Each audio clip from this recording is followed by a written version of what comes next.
యెహోవాను స్తుతించుడి, మన దేవునికి స్తోత్రగానము చేయుట మంచిది. అది మనోహరము, స్తోత్రము చేయుట ఒప్పిదము. దేవుని సంఘమా, మనమందరం కూడా నిల్చుండి ఆంధ్ర క్రైస్తవ కీర్తన పుస్తకముల నుండి 618వ స్తుతి కీర్తన పాడుతూ ఈ ఆరాధన క్రమాన్ని మనము ప్రారంభించుకుందాం. అందరం నిల్చుని ఆంధ్ర క్రైస్తవ కీర్తన పుస్తకముల నుండి 618వ స్తుతి కీర్తన పాడుతూ ఆరాధన క్రమాన్ని ప్రారంభించుకుందాం. పితృ పుత్ర శుద్ధాత్మాలై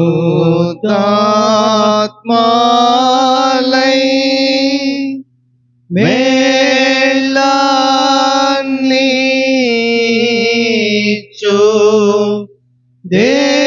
దేవుని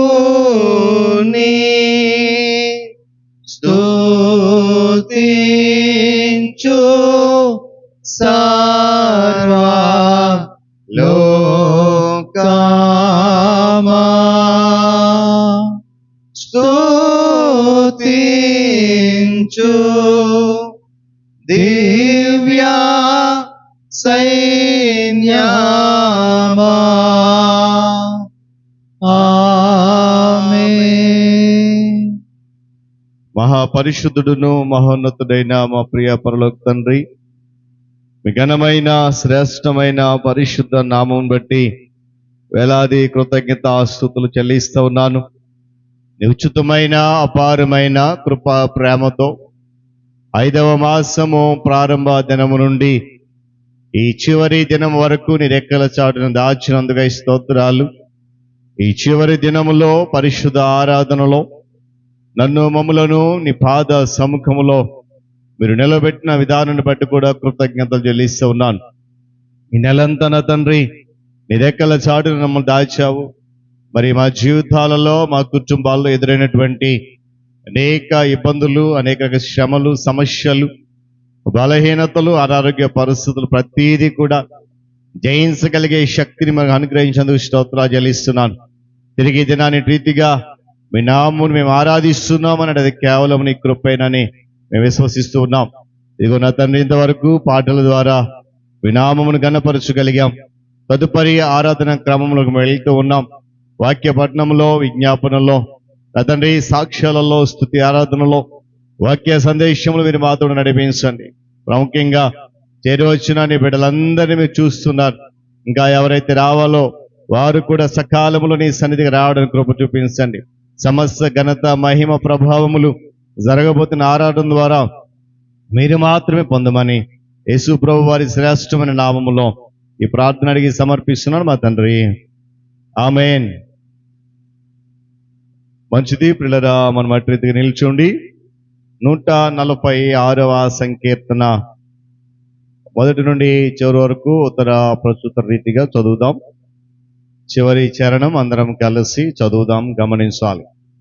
146వ సంకీర్తన మొదటి నుండి చివరి వరకు ఉత్తర ప్రస్తుత రీతిగా చదువుదాం. యెహోవాను స్తుతించుడి, నా ప్రాణమా యెహోవాను స్తుతింపుము. నా జీవిత కాలమంతయు నేను యెహోవాను స్తుతించెదను. నేను బ్రతుకు కాలమంతయు నా దేవుని కీర్తించెదను. రాజుల చేతనైనను నరుల చేతనైనను రక్షణ కలుగదు, వారిని నమ్ముకొనకుడి. వారి ప్రాణము వెడలిపోవును, వారు మంటిపాలగుదురు, వారి సంకల్పములు నాడే నశించును. ఎవనికి యాకోబు దేవుడు సహాయుడగునో, ఎవడు తన దేవుడైన యెహోవా మీద ఆశ పెట్టుకొనునో వాడు ధన్యుడు. ఆయన ఆకాశమును, భూమిని, సముద్రమును, దానిలోని సర్వమును సృజించినవాడు. ఆయన ఎన్నడూను మాట తప్పనివాడు. బాధపరచబడు వారికి ఆయన న్యాయము తీర్చును, ఆకలి కొనిన వారికి ఆహారము దయచేయును. యెహోవా బంధింపబడిన వారిని విడుదల చేయును. యెహోవా గ్రుడ్డివారి కనులను తెరవజేయువాడు. యెహోవా కృంగిన వారిని లేవనెత్తువాడు. యెహోవా నీతిమంతులను ప్రేమించువాడు. యెహోవా పరదేశులను కాపాడువాడు. ఆయన తండ్రి లేని వారిని, విధవరాండ్రను ఆదరించువాడు. భక్తిహీనుల మార్గమును ఆయన వంకర మార్గముగా చేయును. చివరి చరణం కలిసి చదువుదాం. యెహోవా నిరంతరము ఏలును, సియోను నీ దేవుడు తరములన్నిటను రాజ్యము చేయును. యెహోవాను స్తుతించుడి. దేవుడి మాటలు మన కొరకు దీవించును గాక. ప్రియులారా నిల్చోండి. ఆంధ్ర క్రైస్తవ కీర్తన పుస్తకం నుండి 451 పాట. సర్వచిత్తంబు నీదేనయ్యా, స్వరూపమిచ్చు కృమరివే. ఆంధ్ర క్రైస్తవ కీర్తన పుస్తకం నుండి 451 పాట పాడుతూ ఆరాధన క్రమములో మనము ముందుకు కొనసాగుతాం. సర్వచిత్తంబు నీదేనయ్యా, స్వరూపమిచ్చు కుమారివే. సర్వచిత్తంబు నీదేనయ్యా, స్వరూపమిచ్చు కుమారివే. సారే పైనున్న మంటినయ్యా, సరి అయిన పాత్రం చేయుమయ్యా. సర్వేశ్వరానే రిక్తుండను, సర్వదా నిన్నే సేవింతును. సర్వచిత్తంబు నీదేనయ్యా, స్వరూపమిచ్చు కుమారివే. ప్రభు సిద్ధించు నీ చిత్తమే, ప్రార్థించుచుంటి నీ సన్నిధి. పరికింపునన్ని దివసంబునా, పరిశుభ్రమైన హిమము కన్నా. పరిశుద్ధం చేసి పాలింపుమా, పాపంబు పోవా నను కడుగుమా. సర్వచిత్తంబు నీదేనయ్యా, స్వరూపమిచ్చు కుమారివే. నీ చిత్తమే సిద్ధించు ప్రభు, నిన్నే ప్రార్థింతు నా రక్షక. నీచమౌగాయ ముల చేతను, నిత్యంబు కృంగి అలసియుండా. నిజమైన సర్వశక్తుండవే, నీ చేత పట్టి నన్ రక్షింపుమా. సర్వచిత్తంబు నీదేనయ్యా, స్వరూపమిచ్చు కుమారివే. ఆత్మస్వరూప నీ చిత్తమే, అనిశంభు చెల్లో ఇహ పరమునా. అధికంబుగా నన్ని ఆత్మతో ఆవరింపు నా రక్షక. అందరూ నాలో క్రీస్తును చూడా, ఆత్మతో నన్ను నింపుము దేవా. సర్వచిత్తంబు నీదేనయ్యా, స్వరూపమిచ్చు కుమారివే. దయచేసి కూర్చుందాం. దేవుని పరిశుద్ధ ఘననామమునకు మహిమ కలుగును గాక. హల్లెలూయా చెప్తామా? హల్లెలూయా, హల్లెలూయా. చాలా సంతోషం ప్రియులారా. దేవుడు 5వ మాసం చివరి దినములో రీతిగా ఆయన పాద సముఖములో ఉండడానికి చక్కటి శ్రేష్టమైన విలువైన సమయాన్ని మరియు ఆరోగ్యాన్ని అనుగ్రహించిన విధానాన్ని బట్టి ప్రభు ఉన్నతమైన ఘననామమునకు మహిమ కలుగును గాక. మరి సమయంలో నేటి పరిశుద్ధ దినములో ధ్యాన భాగంగా మొదటి రాజుల గ్రంథము 18వ అధ్యాయము మొదటి 5 వచనాలు చదువుదాం. మొదటి రాజుల గ్రంథము 18వ అధ్యాయము మొదటి 5 వచనాలు ఈ దినపు ధ్యాన భాగంగా మనం చదువుదాం. ఈ వాక్య భాగాన్ని మరి ప్రియులు ప్రశాంత్ గారు మన మధ్యలో ఉన్నారు. చాలా సంతోషం. వారు వచ్చి ఈ వాక్య భాగాన్ని చదివి వినిపిస్తారు. తదుపరి తల్లిగారు లలిత కుమారి బెహార గారు మనను విజ్ఞాపన ప్రార్థనలు నడిపిస్తారు. హల్లెలూయా. దేవుని నామములో అందరికీ వందనాలండి. ఈరోజు దేవుడు మనకి ఏర్పడిన గ్రంథం మొదటి రాజుల గ్రంథం 18వ అధ్యాయము 1 నుండి 5 వరకు చదువుతున్నానండి. అనేక దినములైన తరువాత 3వ సంవత్సరమందు యెహోవా వాక్కు ఏలియాకు ప్రత్యక్షమై, నేను భూమి మీద వర్షము కురిపించబోచున్నాను, నీవు వెళ్ళి అహాబును దర్శించుమని సెలవీయగా, అహాబును దర్శించుటకై ఏలియా వెళ్ళిపోయెను. షోమ్రోనులో ఘోరమైన క్షామము కలిగి ఉండగా అహాబు తన గృహ నిర్వాహకుడగు ఓబాద్యను పిలిపించెను. ఈ ఓబాద్య యెహోవా యందు బహు భయభక్తులు గలవాడై యజబేలు యెహోవా ప్రవర్తనలను నిర్మూలనము చేయుచుండగా, గృహలో ఏ దేశీ ముందుగా నూరుగురిని దాచి అన్నపానములిచ్చి వారిని పోషించెను. అహాబు దేశములోని ఉదకదారాలన్నిటినీ నదులన్నిటినీ చూడబోయి పశువులన్నిటినీ పోగొట్టుకొనకుండా గుర్రములను కంచరగాడిదలను ప్రాణములతో కాపాడుటకై మనకు గడ్డి దొరకనేమో తెలుసుకొనమని ఓబాద్యకు ఆజ్ఞ ఇచ్చను. దేవుడి వాక్యాన్ని పరిశుద్ధపరచబడును గాక. ప్రార్థన చేసుకుందాం. మిక్కిలి ప్రేమ గల మా తండ్రి, పరిశుద్ధుడైన మా ప్రభువా, ఈ పరిశుద్ధ నామానికి వందనాలు, స్తుతులు, స్తోత్రము చెల్లించుకుంటున్నాను. గడిచిన వారం అంతా నీ కృపలో కాచి కాపాడి మమ్మల్ని అందరినీ సజీవుల లెక్కలో ఉంచి ప్రభువా, ఈ ఉదయ కాలంలో పరిశుద్ధమున నీ ఆలయమును కూర్చి ప్రభువాన్ని స్తుతించడానికి, గణపరచడానికి ఇచ్చిన సమయమును బట్టి నీకు వందనములు, స్తుతులు, స్తోత్రము చెల్లించుకుంటున్నాను.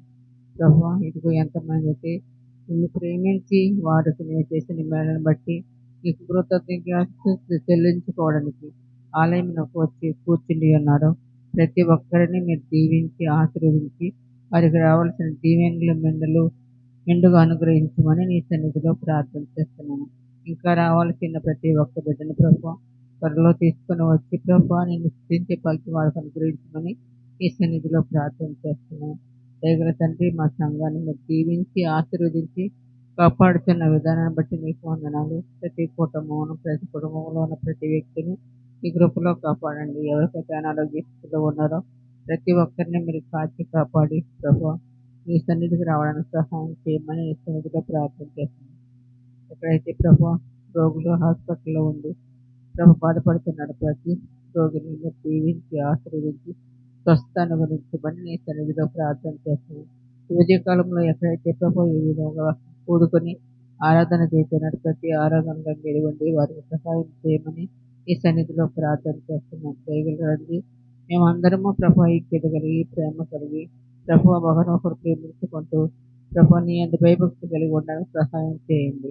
ప్రభు ఇదిగో నీ సేవకుడు వాక్యం చెప్పనగా ప్రభు ఆ చెప్పే వాక్యాన్ని మేము జాగ్రత్తగా విని హృదయపూర్వకంగాను విని ప్రభు మా చెవులు వాక్యం పయించి మా హృదయం వాక్యం పయించి జాగ్రత్త విని దాని ప్రకారంగా నడుచుకోవడానికి సహాయం చేయండి.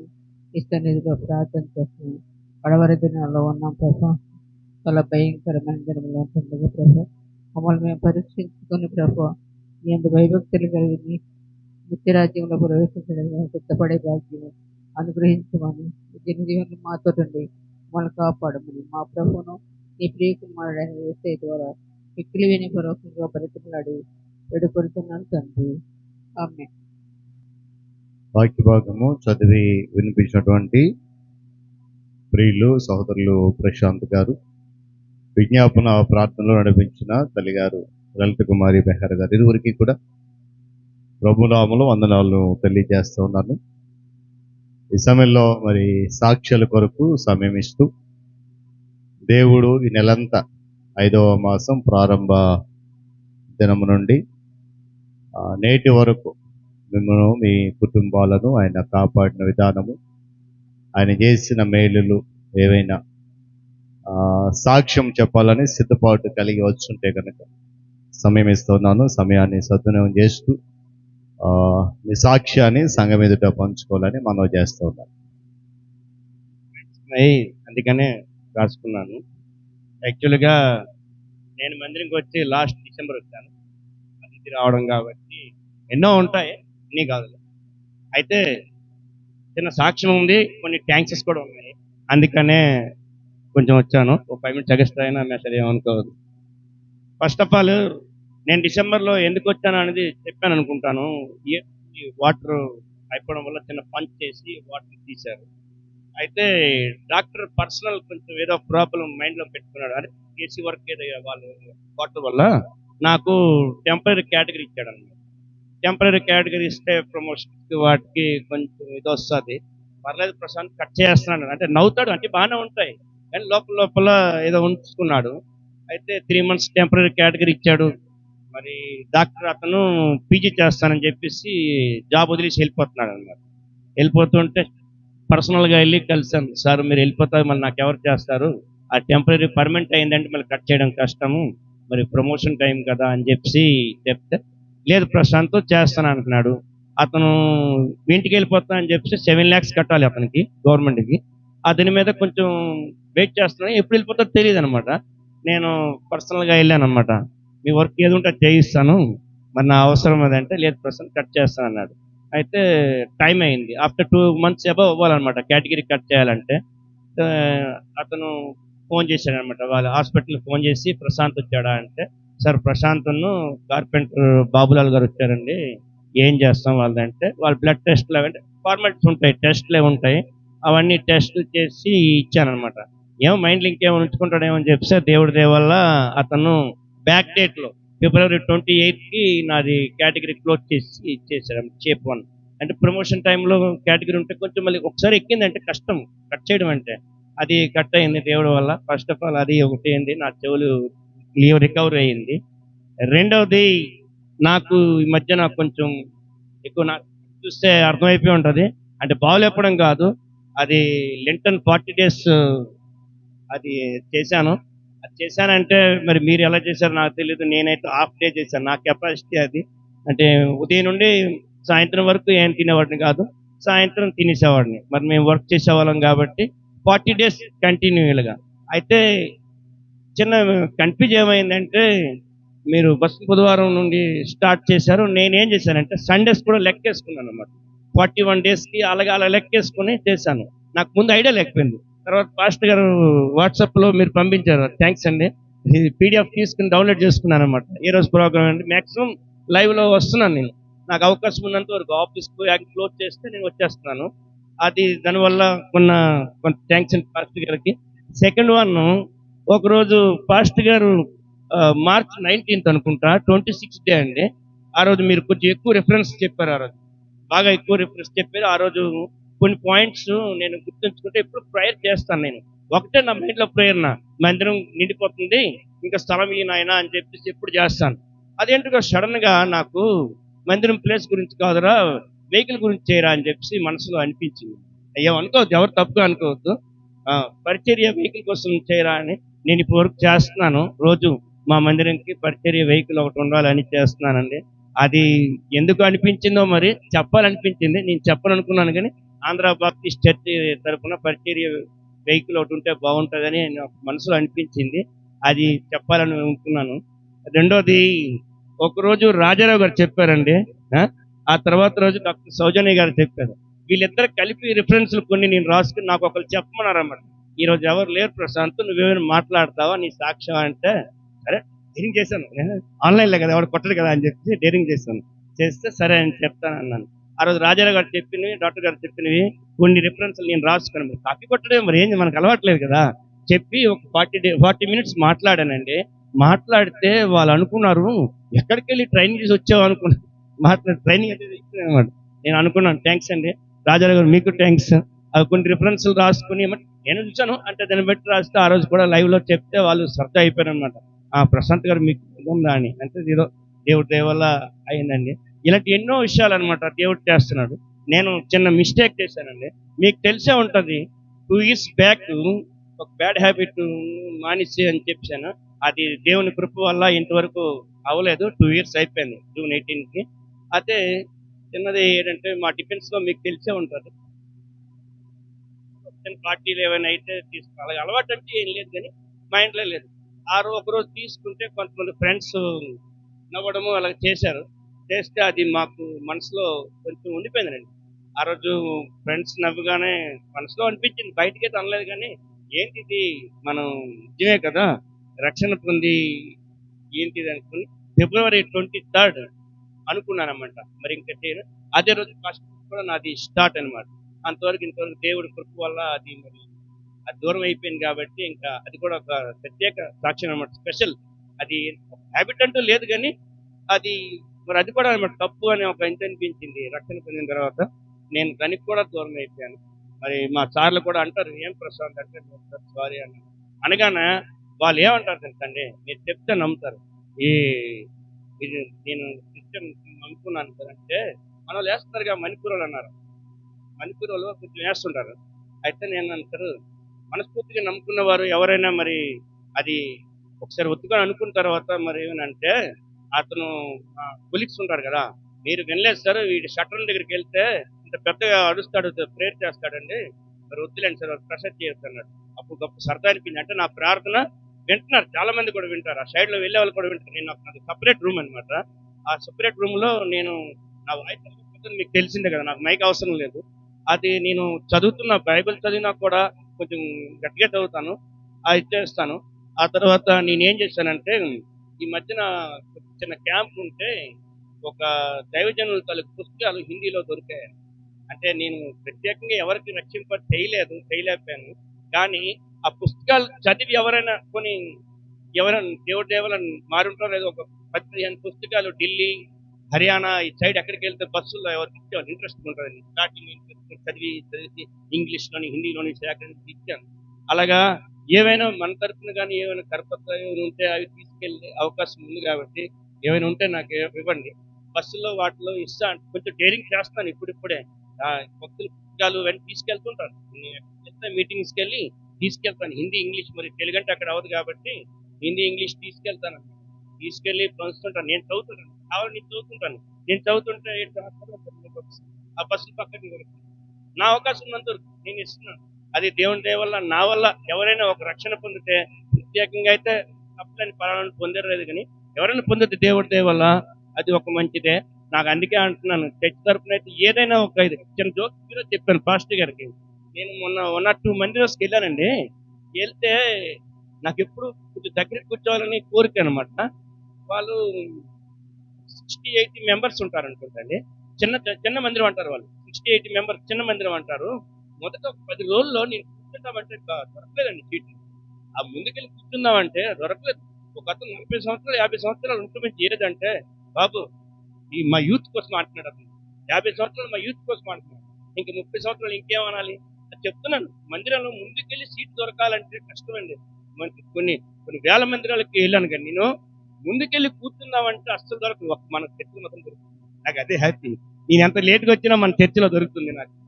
అది చెప్పండి, ఎవరు అనుకోవద్దు, అది చెప్పాలనిపించింది కాబట్టి చెప్తున్నాను. Thank you. నేను చెప్పిన సాక్ష్యం ఏంటంటే, నాకు ఎంతవరకు దేవుడు కాపుదల భద్రత దయచేసింది. కానీ మొన్న ట్రాఫిక్ ఎక్కువైపోయింది, వేరే దగ్గరికి వెళ్ళాను, నా బండి కిందలు వెళ్ళి ఏది వెళ్ళిపోయింది నాకు గుర్తులేదు. అయినా దేవుడి కృప వల్ల మరి ఆ బండి తప్పించింది. ఆ పాము కాట ఇవ్వాల్సింది, బండి కిందలు వెళ్ళిపోయింది కానీ నాకు ఏటి అవ్వలేదు. అలాగే దేవుడి కృప వల్ల, మీ అందరి ప్రార్థన వల్ల నాకు దేవుడు కాపుదల భద్రత దయచేసినందుకు వందనాలు చెల్లిస్తూ, నాకు మరి తగ్గింది కానీ మా నాన్నకి ఎక్కువ అయిపోయింది, బీపీ షుగర్ ఎక్కువైపోయింది, డౌన్ అయిపోయి పడిపోయింది. దీని గురించి ప్రార్థన చేస్తారని ఈ చిన్న సాక్ష్యం దేవుడికి దీవించును. అందువల్ల ఇచ్చిన వ్రతం స్తుతి ఆరాధన చేద్దాం. దేవుడు 5వ మాసంలో ప్రారంభ దినము నుండి ఈ చివరి దినం వరకు ఆయన కృపలో మనల్ని జ్ఞాపకం చేసుకుని ఇచ్చిన ఆరోగ్యము, క్షేమము, నెమ్మదితో వినబోతున్న వాక్యం కొరకు మన హృదయాన్ని మరింతగా సంపూర్ణ సిద్ధపాటు చేసుకుందాం. స్తుతి ఆరాధనలో మనము పాలిభాగస్తులు అవుదాం. ఈ సమయంలో మరి ప్రియులు రాజారావు గారు స్తుతి ఆరాధన కొరకు ఏర్పాటు చేయబడ్డారు. వారు వచ్చి స్తుతి ఆరాధన చేస్తారు. మనము వారితో కలిసి ప్రభువుని స్తుతిద్దాం. చప్పట్లు కొడుతూ ప్రభు నామాన్ని ఆరాధన చేద్దాం. దేవునికి స్తోత్రం. హల్లెలూయా. ఎవరికి లేనటువంటి ధన్యత ఆ దేవాదేవుడు మనకి ఇచ్చి ఉన్నాడు కనుక ఆయనకి ఆత్మతోనూ సత్యంతో ఆరాధించి ఆయనకి మహింపరిచే యోగ్యత మనం పొందుకోవాలని మనవి చేస్తూ ఉన్నాను. ఈ సమయంలో మరి నేను పాడదలుచుకున్న పాట మీ అందరికి పరిచయమైన పాటే. కాకపోతే ఆ పాటలో స్తుతులు ఉంటాయి కనుక మీరందరూ ఏకీభవించి ఆయనకే స్తుతి చెల్లించాలి. ఆయనకే ఆ ప్రభావం, ఆయనకే ఆ ఘనత, ఆయనకే మహిమ. కనుక ఈ పాటకి మీరందరూ ఏకీభవించి నాతో పాడాలని మనవి చేస్తూ ఉన్నాను. సంతోషంతో యెహోవాను సేవించుడి, ఉత్సాహగానం చేయుచు ఆయన సన్నిధికి రండి. కనుక మనం ఉత్సాహగానంతో ఆయన సన్నిధికి వచ్చి ఉన్నాం కనుక సంతోషంతో స్తుతులు చెల్లించి ఆయన నామానికి మహిమకరంగా మరి మనమందరం కూడా స్తుతించాలని మనవి చేస్తూ ఉన్నాను. స్తుతి స్తుతి స్తుతి స్తుతి ఆరాధనా, హల్లెలూయా హల్లెలూయా ఆరాధనా. స్తుతి స్తుతి స్తుతి స్తుతి ఆరాధనా, హల్లెలూయా హల్లెలూయా ఆరాధనా. ఆరాధన చేతును అన్ని వేళలా, ఆత్మతో సత్యమతో ఆరాధింతును. ఆరాధన చేతును అన్ని వేళలా, ఆత్మతో సత్యమతో ఆరాధింతును. నా ప్రాణ ప్రియుడు యేసయ్యకు, నన్ను కన్న తండ్రి నా యేసుకు. నా ప్రాణ ప్రియుడు యేసయ్యకు, నన్ను కన్న తండ్రి నా యేసుకు. ఆరాధన చేతును అన్ని వేళలా, ఆత్మతో సత్యముతో ఆరాధింతును.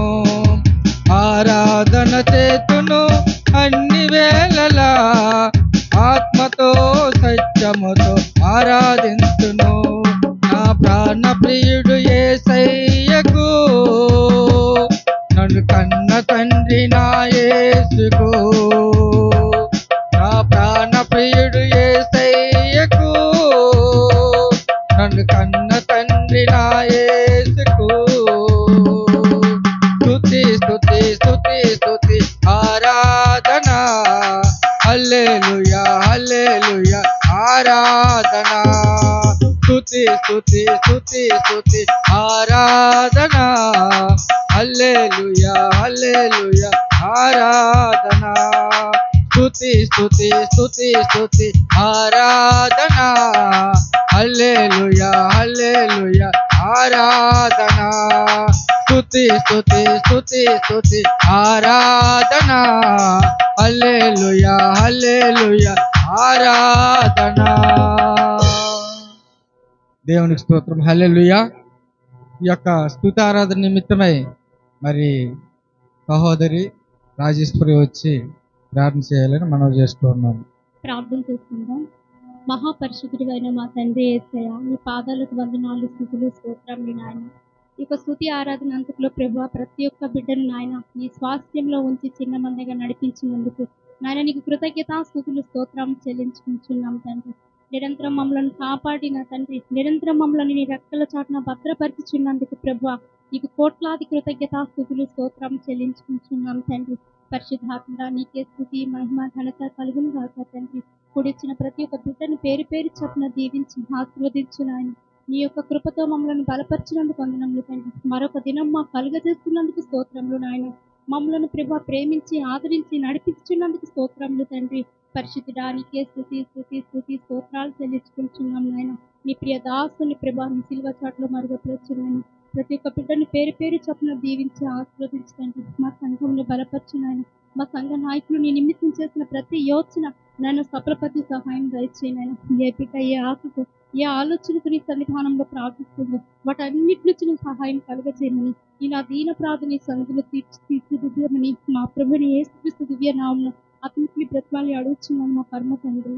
ఆమేన్. దేవుని పరిశుద్ధ నామమునకు మహిమ కలుగును గాక. హల్లెలూయా. శబ్దమా హల్లెలూయా. హల్లెలూయా. చాలా సంతోషం పిల్లరా. దేవుడు తన మహాకృపను బట్టి 5వ నెల చివరి దినం, చివరి ఆదివారం. అద్భుతంగా దేవుడు నెలంతా కూడా మనను తన రెక్కల చాటున దాచి ఈ పరిశుద్ధ ఆదివారపు ఆరాధనలో మన ద్వారా ఆయన నామము ఘనపరచబడాలని దేవుడు ఏర్పాటు చేసిన దానిని బట్టి ఆయన ఉన్నతమైన ఘననామమునకు ఘనత, మహిమ, ప్రభావములు కలుగునుగాక. మరి చేరవచ్చిన మీ అందరికీ, సంఘ నాయకులైన వారికి, విశ్వాసులుగున్న ప్రతి ఒక్కరికి కూడా క్రీస్తు వారి పరిశుద్ధ నామములో నేటి ఉదయకాలపు శుభాలు తెలియజేస్తూ ఉన్నాను. మరి మీరు గమనించలేదో, ఈ నెల ప్రారంభ దినం శుక్రవారం ప్రారంభించాం, ఆదివారంతో ముగిస్తూ ఉన్నాం. దేవుడు అద్భుతంగా నెలంతా కూడా కాపాడాడు. మరి చదవబడినటువంటి వాక్య భాగం మొదటి రాజుల గ్రంథము 18వ అధ్యాయం మొదటి 5 వచనాలు మన మధ్యలో చదవబడింది, మనం విన్నాం. ఈ వాక్య భాగంలో ప్రాముఖ్యంగా ఒక వ్యక్తిని గురించి ఈరోజు మనం ధ్యానం చేయబోతూ ఉన్నాం. చాలామంది వ్యక్తులు ఉన్నారు ఇక్కడ, కానీ ప్రాముఖ్యమైన ఒక వ్యక్తి గురించి మనం జ్ఞాపకం చేసుకుందాం. ఎవరు ఆ ప్రాముఖ్యమైన వ్యక్తి అనేది నేను ముందు మీకు జ్ఞాపకం చేస్తాను. ఇక్కడ ఏలియా అనే వ్యక్తి ఉన్నాడు, ప్రవక్త. రాజు అయినటువంటి ఆహాబు ఉన్నాడు. సేవకుడైనటువంటి లేక గృహ నిర్వాహకుడైనటువంటి ఓబద్యా ఉన్నాడు. ఆహాబు భార్య అయినటువంటి, చదవాలి అక్కడ మాట, యెజబేలు కూడా ఉంది. ఈ నలుగురు వ్యక్తులు ఈ 5 వచనాల్లో మనకు కనబడతా ఉన్నారు. షోమ్రోను దేశం కూడా కనబడతా ఉంది. ఇక్కడ చదవబడినటువంటి వాక్యం ప్రకారం గమనించినప్పుడు ఆ ముందు వచనంలో, ముందు అధ్యాయం వరకు మీరు ఇంటికెళ్ళి చదవండి. దేవుడు ఏలియాతో చాలా సందర్భాల్లో మాట్లాడి కొన్ని అద్భుతాలు చేశాడు ఆయన. ఈ 18వ అధ్యాయం వచ్చేసరికి అక్కడ అన్నటువంటి అనేక దినములైన తర్వాత 3వ సంవత్సరమందు యెహోవా వాక్కు ఏలియాకు ప్రత్యక్షమై, భూమి మీద వర్షము కురిపించబోతున్నాను. అంతకుముందు దేవుడు ఏలియా ప్రార్థన చేసినప్పుడు 3 సంవత్సరాలు, చెప్పండి ఏమైంది? వర్షము కురవలేదు. 3 సంవత్సరాలు. ఆ 3 సంవత్సరాల తర్వాత దేవుడు మరలా ఏలియా దగ్గరికి వచ్చి ప్రత్యక్షమై అంటాడు, నేను వర్షాన్ని ఇస్తున్నాను, నువ్వు వెళ్ళి ఆహాబును దర్శించు అన్నాడు. ఇక్కడ ఆహాబును ఏలియా దర్శించే కాలంకి షోమ్రోను దేశంలో ఘోరమైనటువంటి క్షామము కలిగి ఉంది. జాగ్రత్త గమనించాలి. క్షేమము వేరు, క్షామము వేరు. క్షేమం అంటే చెప్పండి, క్షేమం అంటే ఏ ఇబ్బంది లేదు. క్షామం అంటే కరువు అని అర్థం. గమనించాలి. 3 సంవత్సరాల తర్వాత ఏలియాను దేవుడు ఆహాబుకి వెళ్ళమన్నప్పుడు షోమ్రోను దేశం అంతటా కూడా వాక్యంలో చెప్పినట్లుగా ఘోరమైనటువంటి క్షామము కలిగి ఉంది. ఈ కాలంలో ఆహాబు, యెజబేలు వీరిరువురి యొక్క మరి క్రూరమైన పాలనలో, వారి పరిపాలనలో దేవుని యొక్క ప్రవక్తల యొక్క తలలు నరకబడుతున్నటువంటి అత్యంత భయంకరమైన కాలం అది. యెజబేలు యొక్క ఆలోచన ఏంటంటే, దేవుని ప్రవక్త అనబడిన వాడు ఎవడు కూడా బ్రతికి ఉండకూడదు. ఇది యెజబేలు యొక్క ఆలోచన.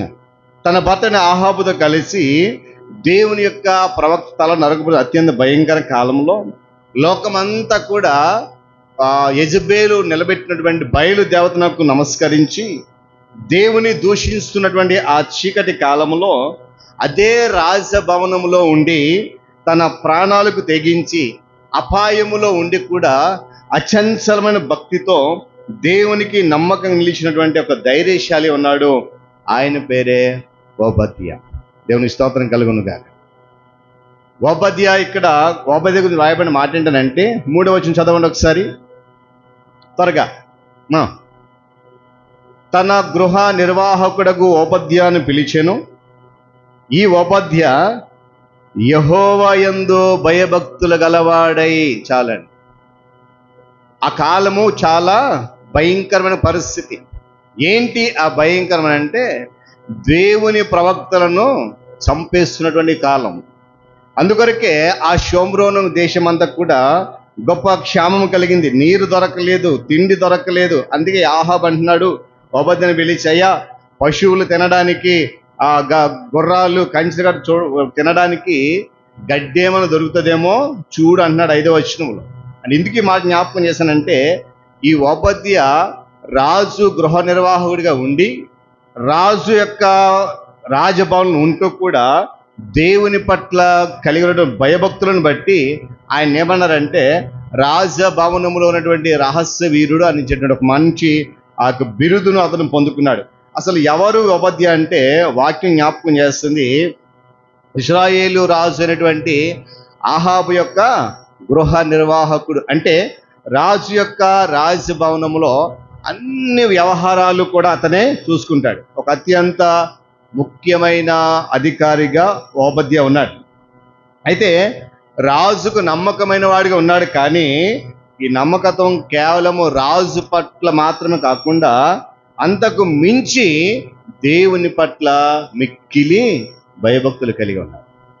ఈరోజు ప్రియులారా, ఈ ఓబద్య జీవితం మనం నేర్చుకోవాల్సింది ఏంటంటే, కఠినమైన పరిస్థితులలో కూడా, కష్టకాలంలో కూడా, ప్రాణ భయముతో బ్రతుకుతున్నా కూడా దేవుని పట్ల మన భయభక్తులను ఏమాత్రం కూడా విడిచిపెట్టకూడదు అనేటువంటి గుణపాఠాన్ని మనం ఓబద్య ద్వారా నేర్చుకోవాలి. ఎందుకో తెలుసా, నేటి ప్రస్తుత దినాల్లో జరుగుతున్నటువంటి విధానం మనం చూసినప్పుడు ఎక్కడ చిన్నపాటి వివాదం క్రైస్తవుల మీద జరిగినప్పుడు మిగిలిన వారంతా కూడా అక్కడికక్కడే గప్చిప్ అనమాట. మరి ఎక్కడ బయటికి కనబడే పరిస్థితి లేదు, నాకెందుకులే అనేటువంటి పరిస్థితి. కానీ ఇక్కడ ఓబద్య దేవుని ప్రవక్తలను యెజెబెలు చంపిస్తూ ఉంటే ధైర్యంగా తెగించి ఏమంటే చేసిన పనిని మనము చూద్దాం దీని వాక్యంలో.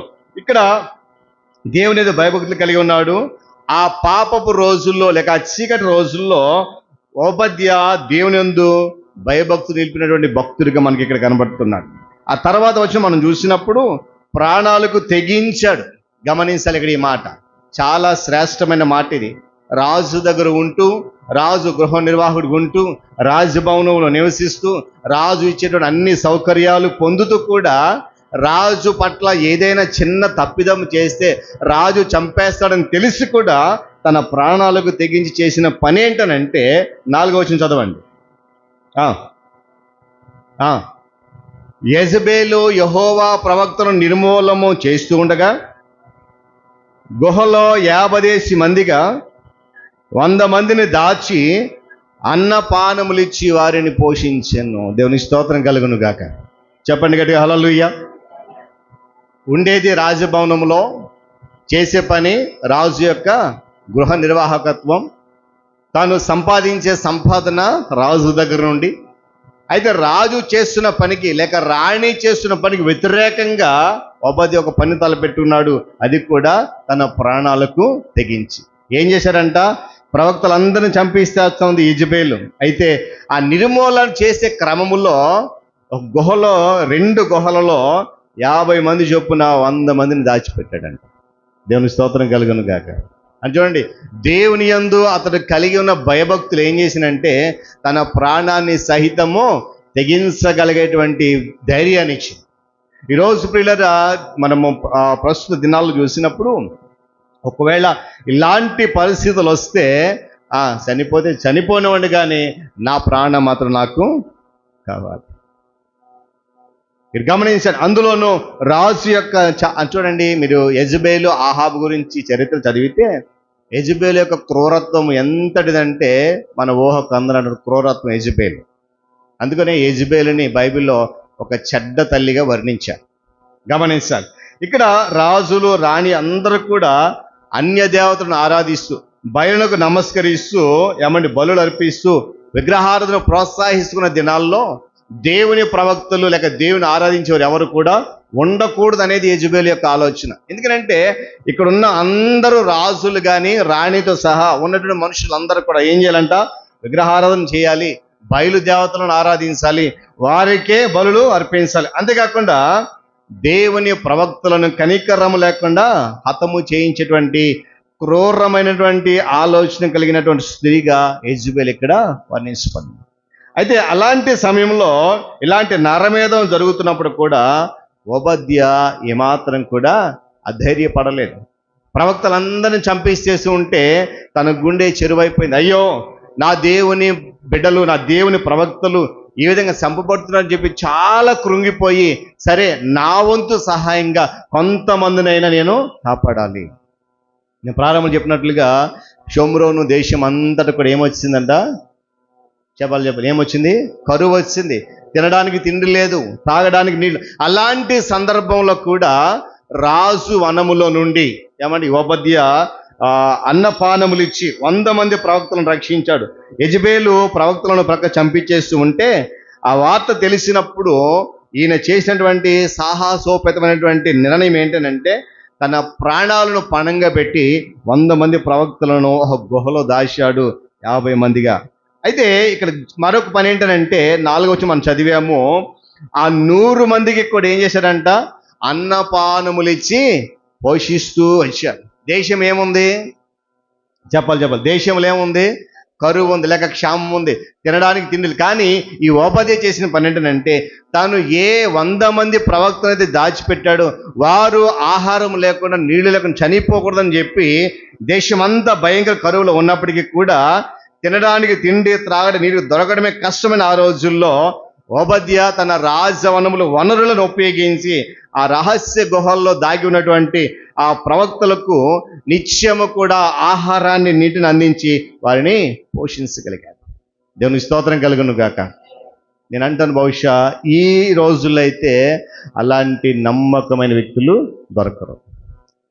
చనిపోతే చనిపోయి, ఒక సేవకుడు చనిపోతే ఇంకొక సేవకుడు వస్తాడు, ఒక ప్రవక్త చనిపోతే మరొక ప్రవక్త వస్తాడు. అలాంటిది వారి కొరకు నేనెందుకు నా ప్రాణాన్ని పణంగా పెట్టాలి అనేటువంటి ఆలోచన చేసే రోజులు ఈ రోజు. కానీ ఓబద్య మాత్రము కరువు సమయంలో కూడా తాను చేసినటువంటి లెక్క తాను దాచిపెట్టినటువంటి ఆ 100 మంది ప్రవక్తలను నిత్యము ఆయన పోషిస్తూనే ఉన్నాడనే విషయాన్ని గమనించాలి. తనకు తెలుసు ఏమని, ఒకవేళ రాజుకు ఈ విషయం తెలిస్తే తను ఏమాత్రం కూడా ప్రాణాలతో ఉండడు. అది మాత్రం వాస్తవం. ఒకవేళ రాజు కనికరించినా కూడా యెజెబెలు తన రాణి ఏమాత్రం కూడా ఎందుకంటే ఆమె అంత క్రూరత్వం కలిగినటువంటి మనిషి. అది తెలిసినా కూడా దేవుని ప్రవక్తల కొరకు, దేవుని పని కొరకు, దేవుని బిడ్డల కొరకు తన ప్రాణాన్ని సహితము ఓబద్య లెక్క చేయాలి. ఈరోజు నేను అంటాను, అలాంటి నమ్మకం కలిగినటువంటి ధైర్యం మనలో ఎంతమందికి ఉంది? ఫస్ట్ గారండి, ఒక పక్క చంపేస్తామనంటే ఎలా నిలబడతామండి? ఒక పక్క కరువులో ఉంటే తిండి తినక నీళ్లు త్రాకుండా ఉన్నప్పుడు అలాంటి సాహసం చేస్తే మన ప్రాణానికి వచ్చిన ముప్పు కదండి. అలాంటప్పుడు ఎలా దీన్ని మనం చేయగలమండి అనేటువంటి పరిస్థితి. కానీ ఇక్కడ ఓబద్య కేవలం వాక్యం చెప్తున్నట్లుగా దేవుని యందు భయభక్తులు గలవాడి ఉన్నాడు కనుక ఆ భయము తనలో ఏం చేసింది తెలుసా? ధైర్యాన్ని కలిగజేసింది. దేవుని స్తోత్రం కలుగును గాక. దేవుని పట్ల ఓబద్య కలిగినటువంటి భయభక్తులు అతనిలో ధైర్యాన్ని కలిగి ఏమంటే ఒకవేళ చనిపోతే దేవుని కొరకే చనిపోతాను, బ్రతికున్నంత కాలము దేవుని ప్రవక్త నేను పోషించాలి. ఈ నరమేధం జరుగుతున్న సమయంలో వారిని పోషించాలి అనేటువంటి ఒక చక్కటి ఆలోచన కలిగి ముందుకెళ్ళిగా మనం చూస్తున్నాం.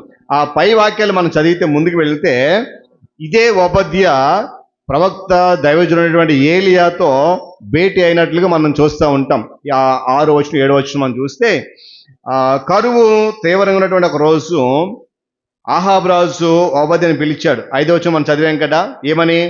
దేశములోని ఉదకదారులన్నిటినీ, నదులన్నిటినీ చూడబోయి పశువులన్నిటినీ పోగొట్టుకోకుండా గుర్రములను, కంచరగాడిదలను ప్రాణాలతో కాపాడుకోవడానికి ఓబద్యకు ఆజ్ఞ చెప్పాను కదండి. 3 సంవత్సరాలు కరువు వచ్చింది. ఈ కరువు సమయంలో నీళ్లు లేవు, తినడానికి ఏం లేదు, గడ్డి లేదు. కాబట్టి పశువులు ప్రాణాలతో ఉండాలి.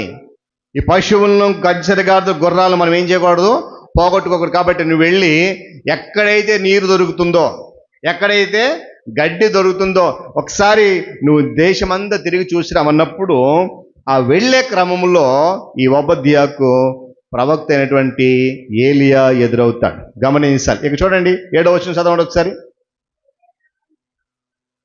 ఓబద్య మార్గమును పోవచ్చుండగా ఆ, ఉమ్. నా ఏలిన వాడవైన ఏలియావు నీవే కదా, చాలండి. దేవుని స్తోత్రం కలుగును కాక. ఏమండి, నీటి బొగ్గులను లేక గడ్డి వెతకని పంపించాడు. ఆ ప్రయాణంలో ఒబద్యాకు ఎదురైన వ్యక్తి ఎవరంటే ప్రవక్త అయినటువంటి ఏలియా ఎదురయ్యాడు.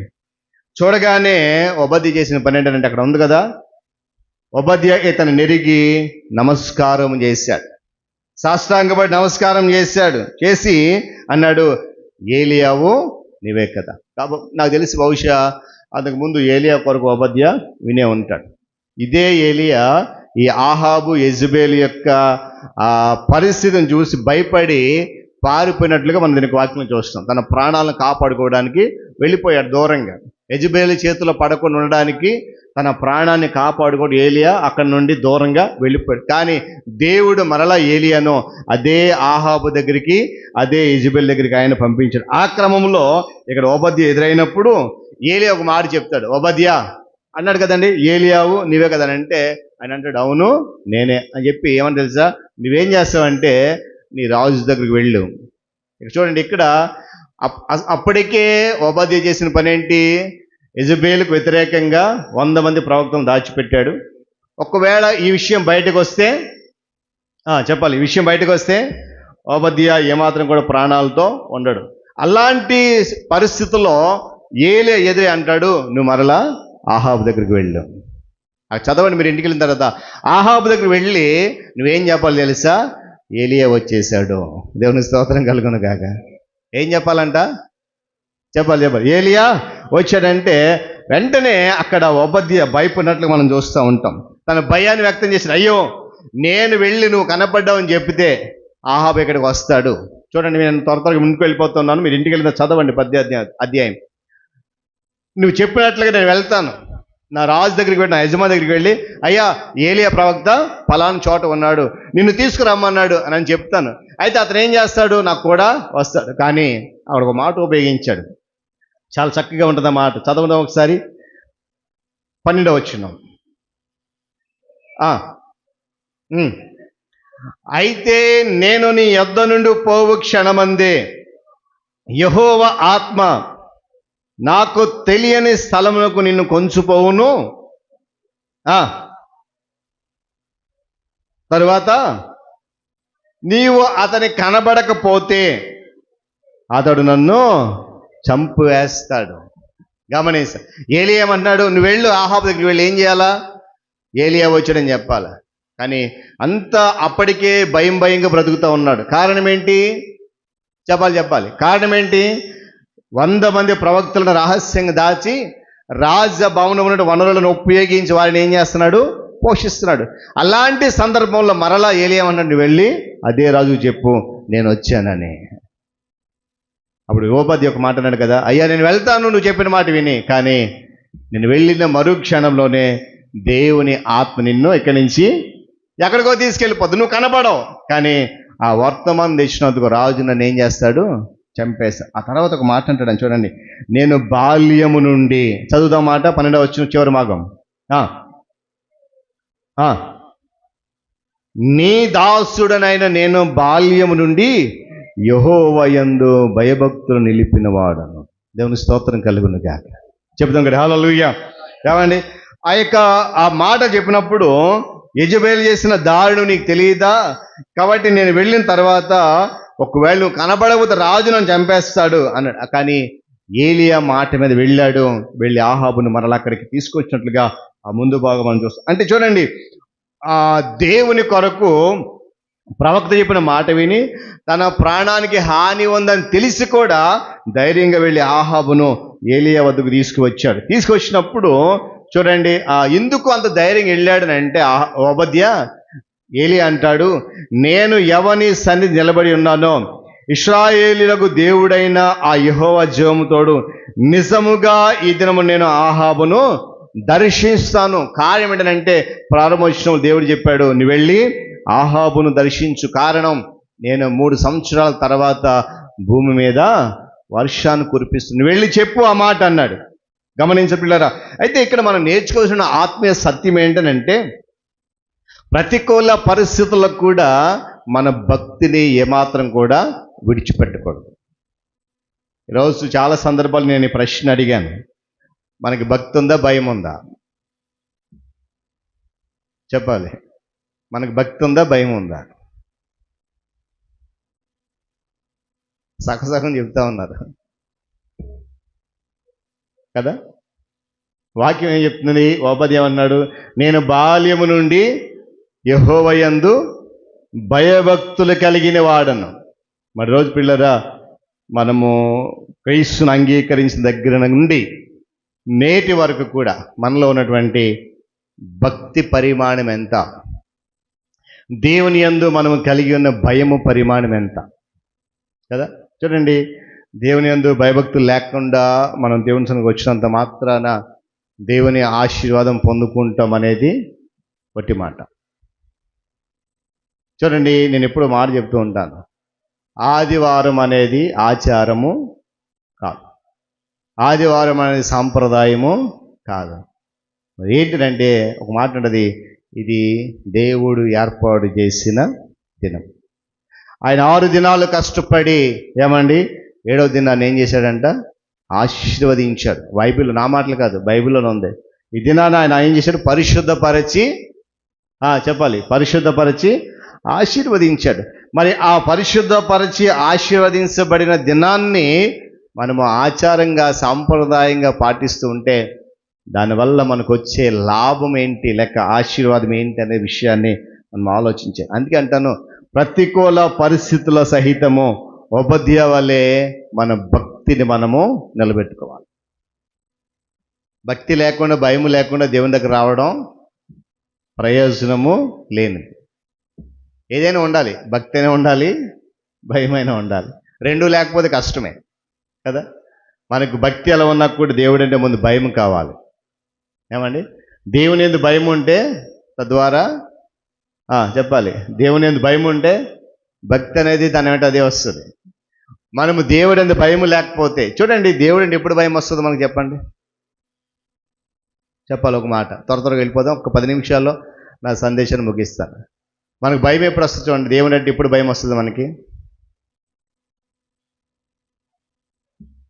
చెప్పాలి.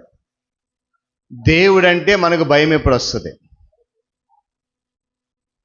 పాపం చేసినప్పుడు, ఇంకా ఆపద వచ్చినప్పుడు భయం రాదండి. ఆదరణ కావాలని కోరుకుంటాం దేవుణ్ణి. ప్రాణం మీదకి వచ్చినప్పుడు భయం వేస్తుంది. అది దేవుని యందు భయం కాదు, మనకి మన ప్రాణానికి కొరకు భయం. చూడండి, గమనించండి, దేవుడు అంటే ఎప్పుడు భయం వస్తుందని అంటే, దేవుడు ఎప్పుడైతే మన చేతిని విడిచిపెట్టేశాడో అప్పుడు కలుగుతుంది దేవుడు అంటే భయం. ప్రస్తుతం మనం ఎందుకు భయం లేదు తెలుసా? దేవుడు అంటే ఆయన మన చెయ్యి పట్టుకుని ఉన్నాడు, మన చెయ్యి పట్టుకుని మన ప్రక్కన నడిపిస్తున్నాడు కనుక మనకు భయం లేదు దేవుడు అంటే. కానీ దేవుడు మన చెయ్యిని విడిచిపెట్టేసిన క్షణాన ఏమండి భయం అనేది మనను ఆవరిస్తున్న విషయాన్ని కూడా నేను జ్ఞాపకం చేస్తున్నాను. అందుకొరకే అలాంటి భయము మన జీవితంలోకి రాకుండా ఉండాలంటే ప్రతికూల పరిస్థితుల్లో సహితం మన భక్తి నిలబెట్టుకోవాలి. మన చుట్టూ ఉన్నటువంటి పాపము, అనైతికత, దేవునికి వ్యతిరేకమైన శక్తులు ఉన్నప్పటికి కూడా ఓబద్య వలె మనము ఏం చేయాలంటే దేవుని పట్ల మన భక్తిని దృఢంగా నిలబెట్టుకోవాలి. అంతేకాకుండా మనము లోకంలో ఉన్నాము కానీ లోకానికి దూరంగా జీవించాలి. ఈ విషయాన్ని గమనించాలి. మనం ఎక్కడున్నాం? చెప్పాలి. మనం ఎక్కడున్నాం? లోకంలోనే ఉన్నాం కానీ లోకానికి దూరంగా జీవించాలి. మనం ఏం చేస్తున్నాం తెలుసా? లోకంలో నుండి లోకంలోనే జీవిస్తున్నాం. అందుకొరకు మనకి దేవుడు అంటే భయం లేదు.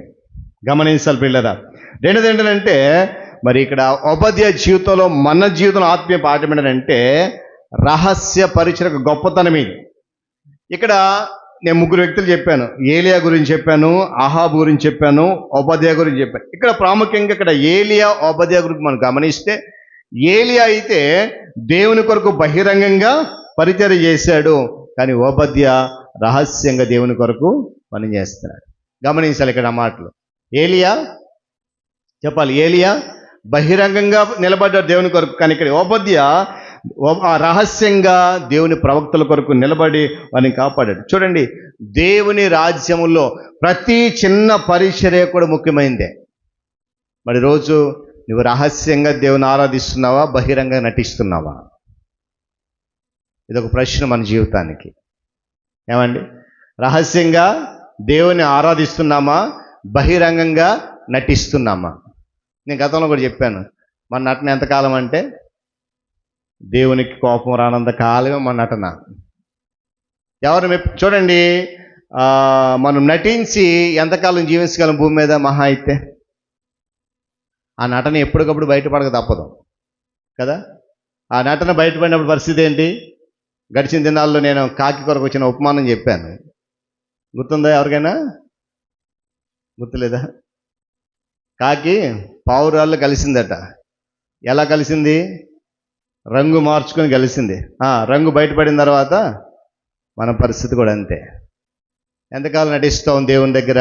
అందుకే మనము ఏలియా వలె బహిరంగంగా దేవుని కొరకు నిలబడాలి, లేదా రహస్యంగానైనా భక్తి జీవితాన్ని కొనసాగించాలి. నేను అంటాను, బహుశా మన దగ్గర రెండూ లేవేమో.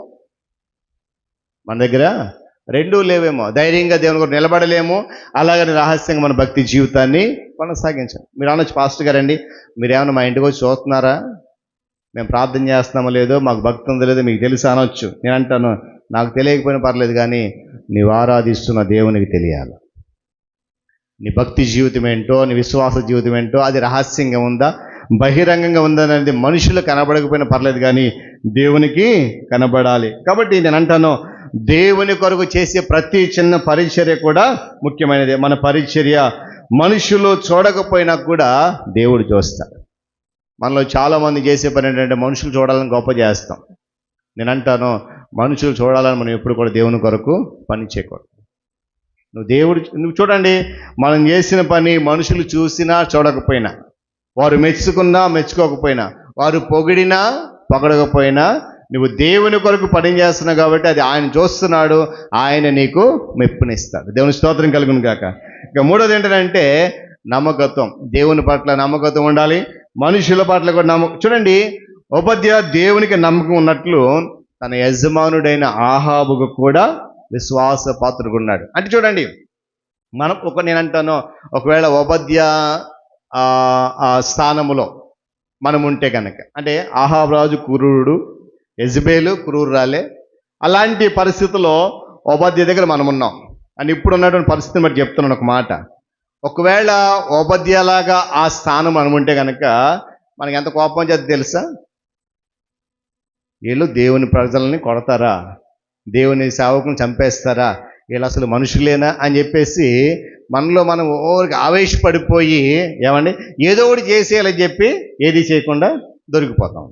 ఇప్పుడు ఉన్నటువంటి పరిస్థితుల్లో ఆవేశపడిపోతూ ఉంటాం, కోపం వచ్చేస్తూ ఉంటుంది, కానీ ఆ కోపం వెనుక మన భక్తి జీవితం మాత్రం సరిగా ఉండదు. ఇక్కడ ఓబద్య చేసిన పని ఏంటంటే కోపగించుకోలేదు. ఓబద్య చేసిన పని ఏంటంటే ఆవేశపడిపోలేదు.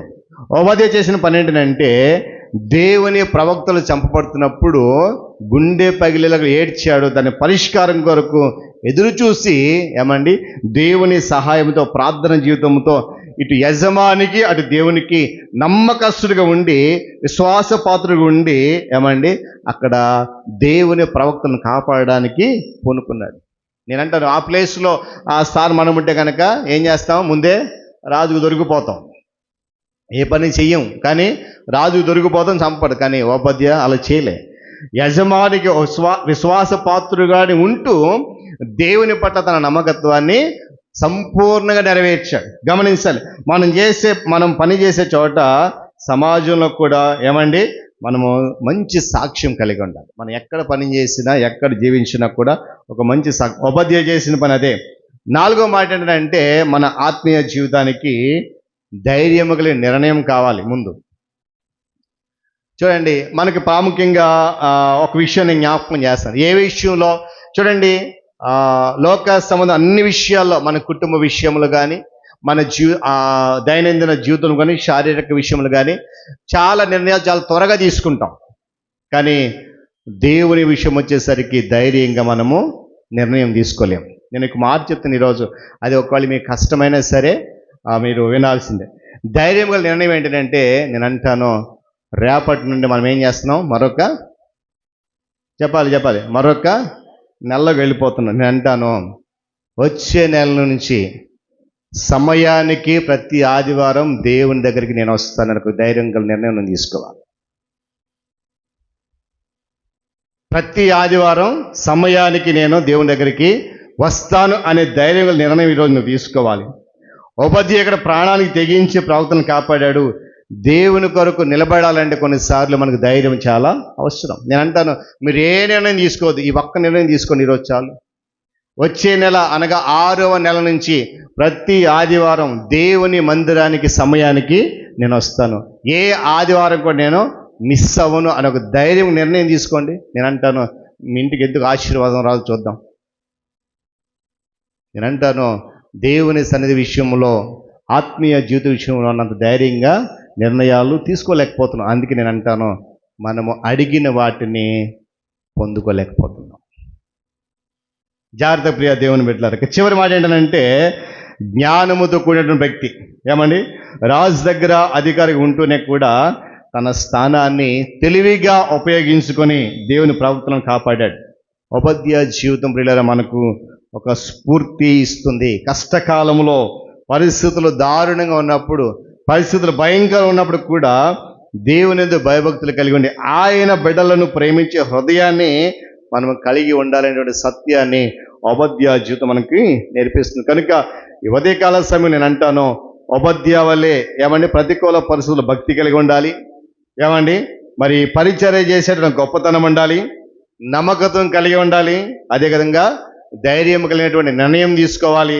జ్ఞానంతో కూడినటువంటి భక్తి జీవితాన్ని కొనసాగించాలి. ఉపాధ్యాయ జీవితము మన ఆధ్యాత్మిక జీవితానికి ఒక క్రొత్త పాఠాన్ని నేర్పిస్తుంది. కనుక మరి ఈ 5 మాసాలు ఇలాంటి ఆ పరిస్థితులు మనం లేవేమో, ఒకవేళ ఈ రానున్న నూతన మాసం అయినటువంటి ఉపాధ్యాయ జీవితం ద్వారా ఆ క్రొత్త పాఠంను నేర్చుకుంటూ సరి చూసుకుందాం, సాగిపోదాం. అటు కృప దేవుడు మనందరికీ అనుగ్రహించాలని మనం ప్రార్థించేద్దాం. ఎందుకంటే మరి ఈ 18వ అధ్యాయం ఇంటికి మరొకసారి చదవండి పూర్తిగా. 3-4 వచనాల్లో మరి ప్రవక్తలను దాచిపెట్టిన వృత్తాంతం మనకు కనిపిస్తూ ఉంది. మరి దేవుని యందు మరి భక్తి కలిగిన జీవితం బాల్యము నుండే. ఆ తర్వాత మరి సామెతల గ్రంథంలో ఒక చక్కటి మాట ఉంటుంది, అది చదివి మనం ప్రార్థన చేసుకుందాం. 14వ అధ్యాయము 26వ వచనం చదవండి ఒకసారి. సామెతల గ్రంథము 14వ అధ్యాయం 26వ వచనం చదవండి ఒకసారి. యెహోవా యందు తీయండి. బైబిల్స్ ఉన్న వారందరూ కూడా దయచేసి ఆ మాట తీయండి. బైబిల్స్ ఉన్న వారందరూ కూడా ఆ మాట తీయండి. 14వ అధ్యాయము 26వ వచనం చదువుతున్నాను నేను, చూడండి. నేను చదువుతున్నాను, జాగ్రత్త వినండి. యెహోవా యందు భయభక్తులు కలిగి ఉండుట బహుధైర్యము పుట్టించును. దేవుని స్తోత్రం కలుగును గాక. ఆ భయభక్తులే 100 మంది ప్రవక్తలను కాపాడడానికి ఉపాధ్యాయుకు ధైర్యాన్ని ఇచ్చింది. నేను మరలా జ్ఞాపకం చేస్తున్నాను, క్రూరత్వం కలిగినటువంటి రాజు, క్రూరత్వం కలిగినటువంటి రాణి వారి సముఖములో ఉంటూ వారికి వ్యతిరేకంగా పని చేయగల ధైర్యం వచ్చింది ఉపాధ్యాయ కంటే. దానికి గల కారణం ఆయన దేవుని యందు భయభక్తులు కలిగి జీవించడమే. నేను అంటాను, అలాంటి భయభక్తుల్లో కొంచెమైనా మనకుంటే, ఏమండి లేదని నేను చెప్పను కానీ కొంచెమైనా ఆ భయభక్తి మన జీవితంలో ఉంటే కనుక దేవుని కొరకు మన ధైర్యం కలిగిన నిర్ణయాలు తీసుకోగలుగుతాం. అట్టి కృప రానున్న నూతన మాసములో పరిశుద్ధాత్మ దేవుడు మనకు అనుగ్రహించును గాక. ప్రార్థన చేసుకుందాం. ప్రేమ కలిగిన మా తండ్రి, మీకు వందనాలు. 5వ మాసము చివరి దినములో మమ్మల్ని నిలబెట్టుకొని మరొక నూతన మాసం వెళ్లే ముందు ఉపాధ్యాయ జీవితం ద్వారా ఒక నూతనమైన గుణపాఠాన్ని, ఒక ఆత్మీయ సత్యాన్ని మాకు నేర్పించినందుకు నీ స్తోత్రాలు. కష్టకాలంలో పరిస్థితులు అనుకూలంగా లేనప్పుడు నాయనా నీ కొరకు ధైర్యంగా నిలబడడానికి మీరు ఇచ్చినటువంటి ఆ కృప కొరకు స్తోత్రాలు. బాల్యము నుండి నీ యందు భయభక్తులు కలిగి ఉన్నారని ఒప్పుకుంటూ ఉన్నాడు. ఆయన ఆ భయభక్తులే 100 మంది ప్రవక్తలను కాపాడడానికి ధైర్యం కలిగించాయి. నాయన ఒకవేళ మేము నీ కొరకు ధైర్యము కలిగి నిర్ణయాలు తీసుకోవట్లేదేమో, నాయన మేము నీ పరిచర్య కొరకు నిలబడలేకపోతున్నామేమో, పరిస్థితులను బట్టి పారిపోతూ ఉంటున్నామేమో, ఒకసారి నన్ను మమ్మల్ని మీరు జ్ఞాపకం చేసుకుని ఈ వాక్యము ద్వారా హెచ్చరించినందుకు స్తుతులు చెల్లిస్తూ ఉన్నాను.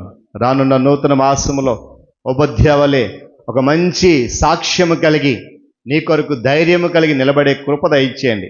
ఎత్తబడిన ప్రతి మాట వినిన అందరి జీవితంలో ఫలభరితంగా నిరంతలుగా మార్చండి. తదుపరి జరగనైనటువంటి ఆరాధన క్రమంలో మీరు మాతో ఉండి బలపరచండి. ఘనత, మహిమ, ప్రభావం మీరు పొందుకోండి. క్రీస్తు యేసు వారి ఉన్నతమైన నామములో ఈ ప్రార్థన సమర్పించి వేడుకుంటున్నాను మా తండ్రి. ఆమేన్.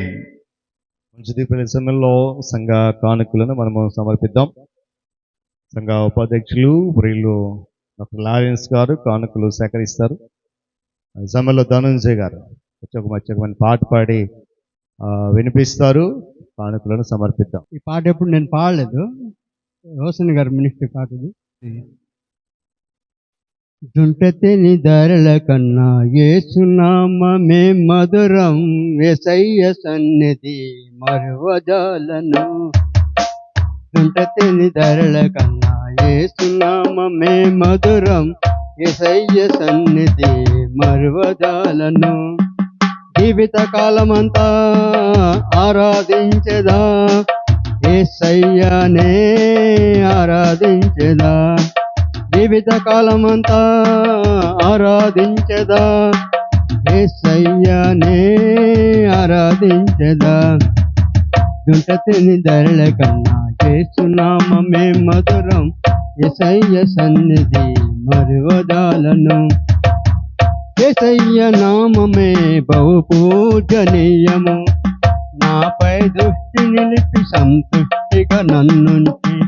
యేసయ్య నామమే బహు పూజనీయము, నాపై దృష్టి నిలిపి సంతుష్టిగా నన్నుంచి.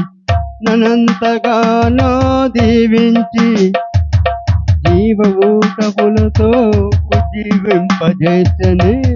జుంటతిని ధరల కన్నా యేసునామమే మధురం, యేసయ్య సన్నిధి మరువజాలదు. యేసయ్య నామమే బలమైన దుర్గము, నా తోడై నిలిచి క్షేమముగా నన్ను దాచి. యేసయ్య నామమే బలమైన దుర్గము, నా తోడై నిలిచి క్షేమముగా నన్ను దాచి. నన్నంతగానో కరుణించి, నన్నంతగానో ప్రేమించి, పవిత్ర లేఖనములతో ఉజ్జీవింపజేసెను. జుంటతిని ధరల కన్నా యేసునామమే మధురం, యేసయ్య సన్నిధి మరువజాలదు. జుంటతిని ధరల కన్నా యేసునామమే మధురం, యేసయ్య సన్నిధి మరువజాలను. యేసయ్య నామమే పరిమళ తైలము, నాలో నివసించే సువాసనగా నన్ను మార్చి. యేసయ్య నామమే పరిమళ తైలము, నాలో నివసించే సువాసనగా నన్ను మార్చి. నన్నంతగానో ప్రేమించి విజయవస్తగా ఊరేగింపజేసెను.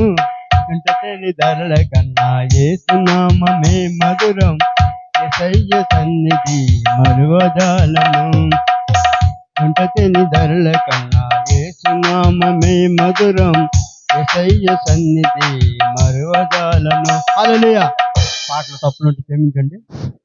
దేవుని నామానికి వందనాలు తెలుస్తూ ఈ యొక్క పరిస్థితి దినాన మరి దేవుడు తన మందిరంలో సకాల సమయంలో ఉంటూ మనకు చక్కనైన వాక్యం అధ్యయన దాసుడి ద్వారా మరి ఉపజ్ఞ కోసం లోతైన మర్మాలు తెలియజేసినందుకు ఆయనకు నా సంఘం తరపు నుండి వందనాలు తెలియజేస్తున్నాను.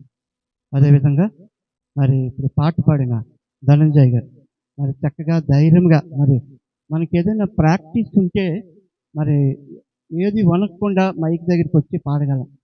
మరి ధనంజయ్ గారు మరి ఇంట్లో మరి బైబిల్ చదవడంలో కూడా రిఫరెన్స్ కూడా బాగానే చెప్తుంటారు.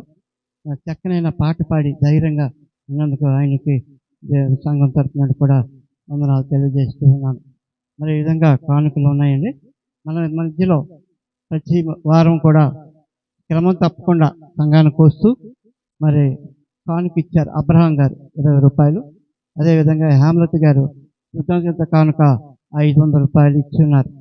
జోసఫ్ అంటే మీనా గారు బాబు కోసము ప్రార్థన చేయమని 500 రూపాయలు కానుక ఇస్తున్నారు. కానుకల నిమిత్తమే ప్రార్థన చేయవలసిందిగా కోరుతున్నాను. ప్రేమ కలిగిన మా తండ్రి, మీకు వందనాలు. మధ్యాహ్న సమయంలో మీ సన్నిధికి వస్తున్నాం.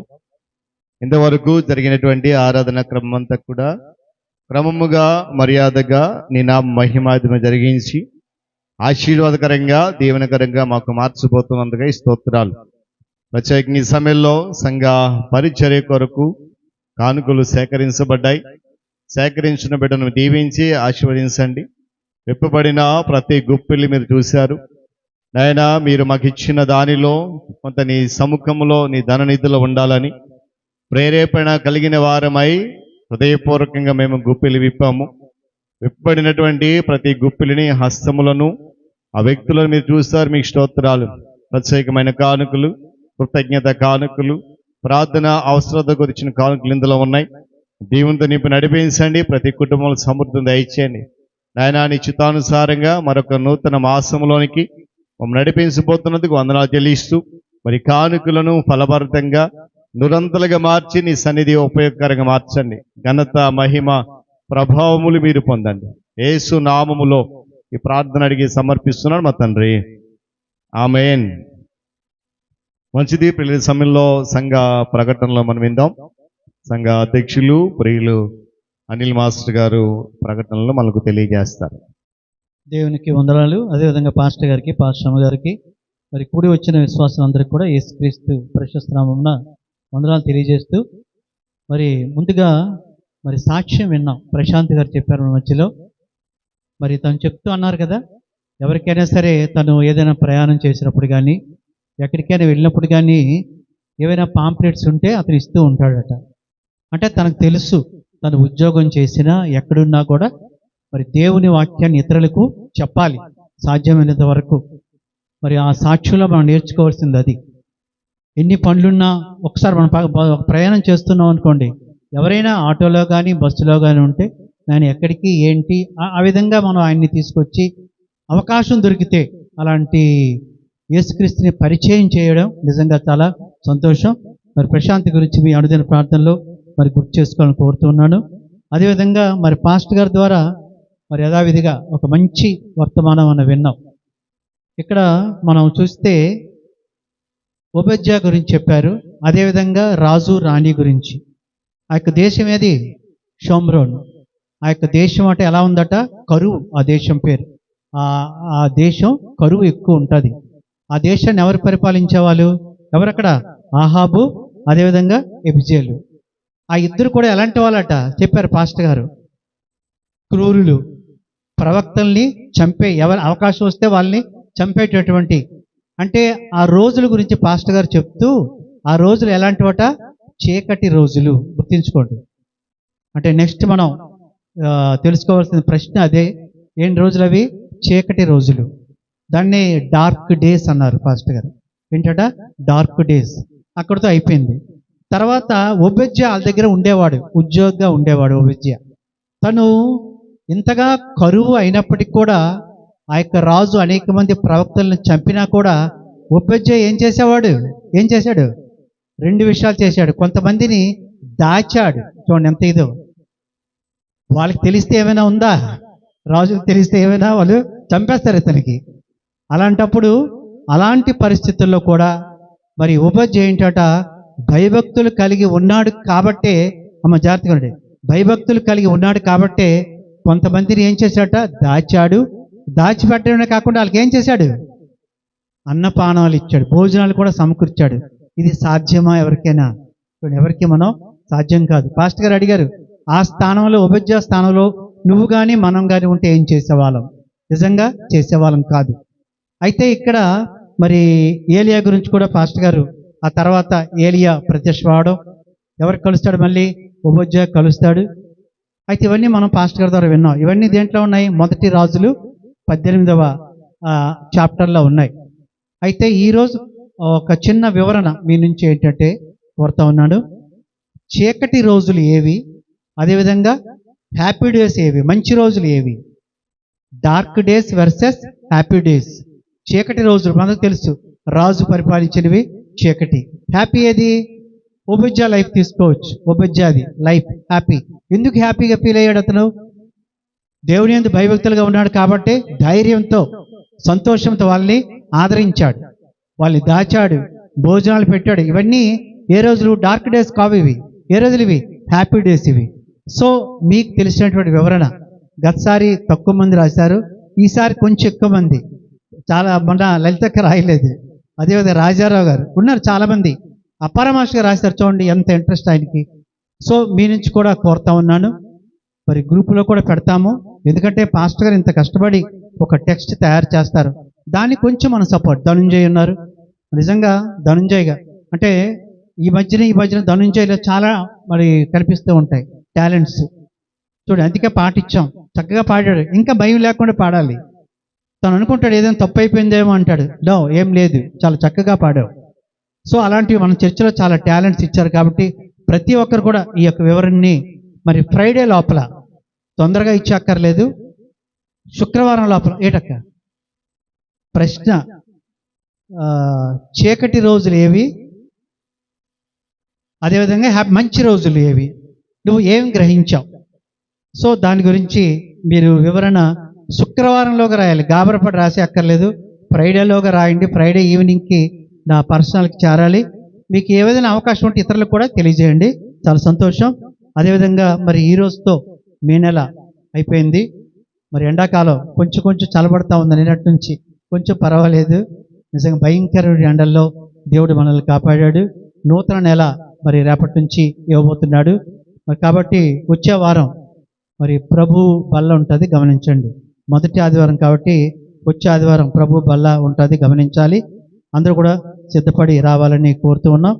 మరి ఈరోజు లాస్ట్ డే, మే లాస్ట్ డే కాబట్టి మరి పాలకొండ నుంచి రిటైర్మెంట్ మన స్వర్ణ బెహరా గారు, కుమార్ గారు ఉన్నారు కదా, వాళ్ళ మిస్సెస్ స్వర్ణ గారు ఈరోజు రిటైర్ అవుతూ ఉన్నారు.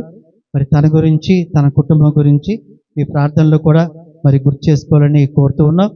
అదేవిధంగా ఇటీవల ఒక ఎలక్షన్లో అయ్యి ముఖ్యమంత్రి అయ్యారు. ఎక్కడ? తమిళనాడు. విజయ్. ఆయన ఎవరండి? ఆయన ఎవరు? Christian Joseph Vijay. చూడండి, ఒక క్రైస్తవుడు ఏమయ్యాడు? ముఖ్యమంత్రి అయ్యాడు. గుర్తించండి, ఎంత గర్వకారణం ఒక క్రైస్తవుడు ముఖ్యమంత్రి అవ్వడం. అంతేకాకుండా ఆ స్పీకర్ కూడా క్రిస్టియనేనంట. ఆ స్పీకర్కి ముందు ఇచ్చేస్తారు, ఓత్ తీసుకుంటారు, అప్పుడు ఆయన తెలియజేస్తారు దేవుని తాలూకా బైబిల్ కూడా ఆయన స్పీకర్ గారు అసెంబ్లీలో చెప్తారు. చాలా సంతోషం అనిపించింది ఆ రాష్ట్రం గురించి. అంటే దేవుడు వాళ్ళని అంటే డిఫరెంట్గా చూడాలి, విజయ్ గారిని డిఫరెంట్గా మరి పరిపాలించి మంచి పేరు ప్రఖ్యాతులు తెచ్చుకునేటట్టు మీ అర్థం ప్రార్థనలో గుర్తు చేసుకోవాలని కోరుతున్నాం. అదేవిధంగా మరి విజయరత్నం బెహ్రా గారు, మరి సీది మనందరికీ తెలుసు, ఇటీవల మోకాలు ఆపరేషన్ అయింది, నీ సర్జరీ. మరి మేనా టీచర్ గారు ఎక్కడ గతంలో చేసుకున్నారో Q1 హాస్పిటల్ వైజాగ్లో, అక్కడే తను కూడా చేసుకొని విశాఖపట్నంలో మరి యొక్క రాణి కృపానంద మాస్టర్ గారి దగ్గర తను ఉంటున్నారు. తన గురించి కూడా ఈ అర్థం ప్రార్థనలో గుర్తు చేసుకొని త్వరగా పూర్తిగా కోలుకోవాలని ప్రార్థన చేయండి. అదేవిధంగా వచ్చే శుక్రవారం, మొదటి శుక్రవారం ఫస్ట్ ఫ్రైడే కాబట్టి బైబిల్ స్టడీ ఉంటుంది, గమనించాలి. అదేవిధంగా ఆదివారం ప్రభు బల్ల ఉంటుంది, గమనించండి. ఎవరైనా రాకపోతే తెలియజేయండి. Okay, thank you. అందరూ లేచి నిలబడదాం. ముగింపు ప్రార్థన, ప్రభు నేర్పిన ప్రార్థన ఆశీర్వాదంతో ఆరాధన ముగించుకుందాం. దేవుడు ఈ 5 మాసాలు తన రెక్కల కింద మనల్ని దాచారు. దానికి కృతజ్ఞతగా ప్రభు సన్నిధిలో ప్రార్థన చేద్దాం. అవధ్య జీవితంలో నుండి శ్రేష్టమైన ఆత్మీయ పాఠాలు మనం విన్నాం. ప్రతికూల పరిస్థితుల్లో మన భక్తి జీవితాన్ని కాపాడుకోవాలి. పరిచర్య యొక్క గొప్పతనం ఏంటో తెలుసుకోవాలి. ధైర్యం కలిగినటువంటి నిర్ణయాలు తీసుకోగలగాలి. జ్ఞానంతో కూడినటువంటి భక్తి జీవితాన్ని మనము నిలబెట్టుకోవాలి. ఇలా అనేక ఆత్మీయ పాఠాలు ఈ దినాలు మనం నేర్చుకున్నాం.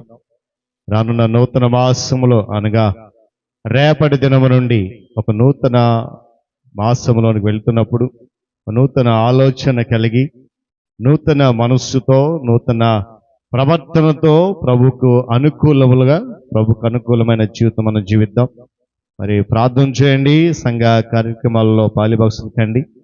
ఒక మంచి నిర్ణయం తీసుకుందాం ఈరోజు ప్రభు దగ్గర. అయ్యా, రానున్న నూతన మాసంలో నీ కొరకు నేను ధైర్యంగా నిలబడతాను.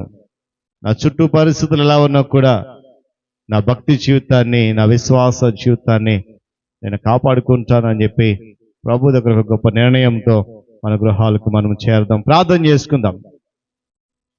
ప్రేమ నమ్మకం కలిగినటువంటి మా ప్రియ పరలోకపు తండ్రి, మీ ఘనమైన శ్రేష్టమైన పరిశుద్ధ నామం బట్టి కృతజ్ఞతాస్తుతులు చెల్లిస్తూ ఉన్నాం. మా జీవితాలలో 5 మాసాలు గడిచిపోతా ఉన్నాయి. 6వ మాసమును మరికొద్ది మరి గంటలలో మా జీవితాల్లో మేము ప్రవేశపెట్టబోతున్నందుకు స్తోత్రాలు. అది 5 మాసాలు ఒకవేళ మా జీవితంలో నా తండ్రి నీకు అనుకూలులుగా మా ప్రవర్తన లేదేమో, నీ వాక్యానికి విధేయత కలిగినటువంటి ప్రవర్తన మేము నీకు చూపించలేకపోయామేమో. మరి అందుకొరకు ఈరోజు ఓబద్య జీవితం ద్వారా అందరినీ మమ్మలను మీరు హెచ్చరించినందుకు నీ స్తోత్రాలు. ఎందుకంటే నా తండ్రి మేము లోకంలో ఉన్నాము, కానీ లోకములకు దూరంగా జీవించాలని నీ వాక్యం సెలవిస్తా ఉంది. ఒకవేళ మేము లోకంలో జీవిస్తూ లోకంలోనే కలిసిపోతున్నామేమో నాయన, ప్రతికూల పరిస్థితులు వచ్చినప్పుడు మా విశ్వాసాన్ని మా భక్తి జీవితాన్ని విడిచిపెట్టేస్తున్నామేమో నాయన. పరిస్థితులు మాకు అనుకూలించినప్పుడు భయముతో నా తండ్రి ప్రార్థనా జీవితాన్ని విడిచిపెట్టేస్తున్నామేమో.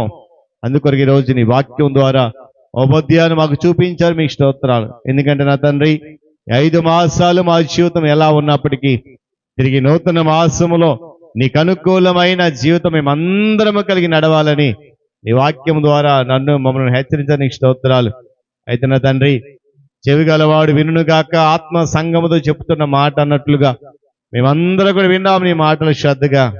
అయితే వాటిని విని విడిచిపెట్టి వెళ్ళిపోకుండా వాటిని మాతో పాటు తీసుకుని వెళ్తూ మా హృదయం అంతరంగంలోనికి వాటిని ఆహ్వానిస్తూ వాక్యానుసారంగా వాక్య వెలుగులో వచ్చిన బిడ్డలందరినీ మరొకసారి నీ పాద సన్నిధికి అప్పగిస్తున్నాను.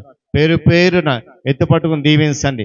బలహీనులను స్వస్థపరచండి నాయన. మానసికమైనటువంటి వారిని నాయన బలపరచండి.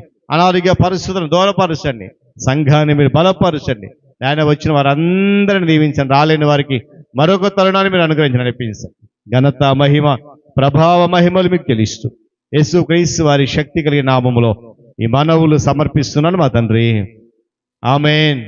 పరలోకమందున మా తండ్రి, నీ నామము పరిశుద్ధపరచబడును గాక, రాజ్యం వచ్చును గాక, నిశ్చితం పరలోకమందు నెరవేర్చినట్లు భూమి యందు నెరవేరును గాక. మాకు కావాల్సిన ఆహారం మాకు దయచేయము, వరుణవసరాలను క్షమించిన ప్రకారం మనము శోధన ఎందుకంటే రాజ్యము బలము మహిమ నిరంతరము నీవైనవి మా తండ్రి, ఆమేన్.